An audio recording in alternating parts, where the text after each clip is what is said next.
In Tunisia, there's a name you see and hear everywhere, on a major hospital, on street signs. The name is Aziza Othmana. But behind that familiar name is an absolutely incredible story about a princess, a legacy, and a mystery that's been alive for 400 years. So let's dive in and uncover it together. Okay, just imagine this for a second. For over 400 years, every single day as the sun comes up, a fresh wreath of flowers appears on one woman's grave every single day. Who is this person that history continues to honor with this small, beautiful gesture? And how has this tradition possibly survived for centuries? Well, that's the very mystery we're going to solve today. Before we can even get to who she was, we first have to look at how her legacy isn't just some story from the past. It's actually a living, breathing reality in Tunisia right now, today. I mean, if you take a walk through the capital, Tunis, you'll find the Aziza Othmana Hospital, one of the most important health centers in the city. You'll look up at the street signs and you'll see her name carved right there. Her legacy isn't just something you read about in a history book, it's a living part of the city, still vibrant centuries later. So who was this person? Let's travel back in time, all the way to the 17th century to meet the princess herself. Aziza Othmana was born right into the heart of Tunisian power. She was the granddaughter of the ruler Uthman Dey, and she married another ruler, Hamouda Pasha al-Maradi. This basically made her one of the most powerful women of her time. She had wealth and influence that are pretty hard for us to even imagine. But what truly made her a legend wasn't her royal blood or her vast fortune.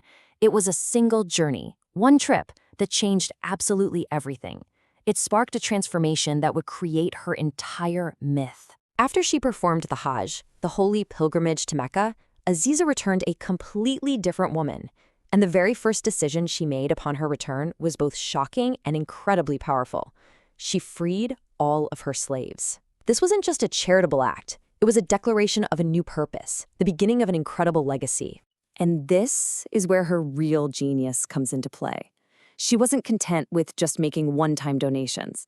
No, she established a brilliant system to ensure that her wealth would continue to serve people forever. The secret behind this perpetual system lies in a really clever Islamic concept called a waqf. Put simply, it's when you dedicate an asset, like a piece of land, and you make all of its profits a continuous, never-ending charity. This way, the good deeds don't die when the person does. Now, to really grasp the scale of her generosity, she didn't just donate a field or two. She established a waqf of nearly 90,000 hectares. That's a massive area of fertile land completely dedicated to doing good.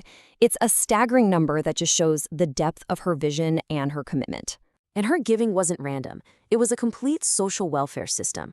The profits from her endowments were used to free slaves, to support the poor and the disabled, and to cover all the expenses for the hospital. Her charity even extended to helping poor girls get married by providing for their dowries. She really thought of every single aspect of societal need. Okay, so let's see how all of this brings us back to that mystery we started with, and how the smallest details of her legacy actually carried the most powerful message. And here it is, the solution to the puzzle. Those daily flowers aren't just a custom that people decided to keep up. It's the execution of her will. She set aside a tiny waqfa within her giant endowment, not for a huge charitable act, but for this one delicate gesture, a wreath of flowers on her grave every single dawn. She used the same system that fed the poor to ensure her memory would never ever be forgotten. The story of Aziza Othmana really teaches us that true impact isn't measured in the years we live, but in the legacy we leave behind. She proved that one person, with a vision and a system, can touch millions of lives across centuries. And that just leaves us with one last question to think about. What's the legacy you're going to leave?